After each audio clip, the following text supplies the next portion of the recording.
जी अब देखें, स्कैंडियम से लेके जो हम बात कर रहे हैं जिंक तक की, इस सीरीज को हम दोबारा एक बार रिव्यू करते हैं। स्कैंडियम का नंबर तो 21 है, लेकिन दिलचस्प बात है ग्रुप इसका 3, क्योंकि 1b ग्रुप कौन सा होता है यहाँ पे, कॉपर होता है, 2b जिंक होता है। क्यों, क्या, ये सब अभी हम डिस्कस करते हैं आराम से। और उसके बाद 3b ग्रुप जो होता है स्कैंडियम, 4b टाइटेनियम, 5b वाला वेनेडियम। तो देखो ये तो याद रखना बहुत आसान है, वेनेडियम V से होता है और रोमन में 5b V जैसी शेप का होता है। छठे पे क्रोमियम, सातवें पे मैग्नीज। अब देखो ये आयरन, CO कोबाल्ट और Ni निकल, ये सारा 8b ग्रुप आता है। यहाँ तक बात है। अब स्कैंडियम का नंबर मैंने कहा 21, टाइटेनियम का 22, वेनेडियम का 23, क्रोमियम का 24, मैग्नीज का 25, आयरन का 26, कोबाल्ट का 27, निकल का 28, कॉपर का 29 और जिंक का 30। वेरी वेरी इंपॉर्टेंट, बहुत ज़्यादा इंपॉर्टेंट है ये नंबर से। लेकिन नंबर से ज़्यादा, ग्रुप से ज़्यादा, सबसे ज़्यादा इंपॉर्टेंट है इनकी इलेक्ट्रॉनिक कॉन्फ़िगरेशन। देखो इनसे पहले आर्गोन इनर्ट गैस होती है, 4s2 आता है उसके बाद, और फिर ये 3d N+L स्कैंडियम के इलेक्ट्रॉनिक कॉन्फ़िगरेशन। टाइटेनियम में 4s2 3d2 हो जाएगा, वेनेडियम में 4s2 3d3 हो जाएगा। अब देखो क्रोमियम में प्रिडिक्शन तो ये है कि भाई 4s2 3d4 होगा, लेकिन कहानी में ट्विस्ट आता है। ये हाफ फिल या फुल फिल को तरजीह देते हैं। इसको स्टेबिलिटी कब होती है, या तो हाफ फिल हो या फुल फिल हो। अब देखो एक बात सुनो, एस में मैक्सिमम 2 की गुंजाइश होती है, 2 का हाफ क्या होता है, 1 होता है। डी में मैक्सिमम 10 की गुंजाइश होती है, 10 का हाफ क्या होता है, 5 होता है। अब 2 पॉसिबिलिटीज़ हैं, या तो 4s2 3d4 हो मगर स्टेबिलिटी नहीं आएगी, तो s का एक इलेक्ट्रॉन जंप किसमें कर देता है, d में। ये हो जाता है 4s1 3d5, ऑसम स्टेबल।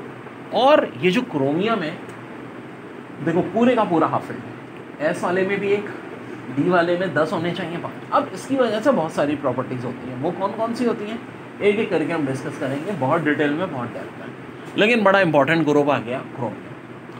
फिर मैग्नीज में भी देखो 3d5 तो होता है, लेकिन 4s2 हो जाता है।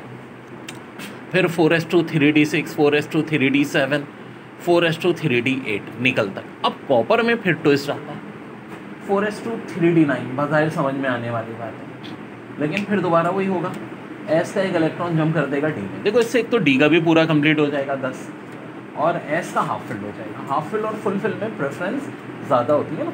4s2 में ठीक है s फिल होता, लेकिन d जो है वो ना हाफ फिल हो रहा था ना फुल फिल हो रहा था। s का जब एक इलेक्ट्रॉन d में चला गया तो d फुल फिल हो गया, s हाफ फिल हो गया, आइडियल कंडीशन। और d वाला तो हर लिहाज से फुल फिल है, 4s2 3d10। अब देखो ये जो ग्रुप है जिंक वाला, इसकी प्रॉपर्टी भी बाकी सबसे मुख्तलिफ है।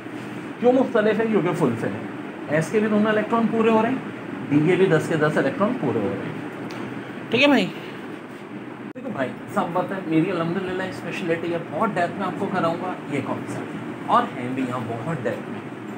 देखो एक चीज़ होती है पैरामैग्नेटिक, एक होती है डायमैग्नेटिक, एक फेरोमैग्नेटिक।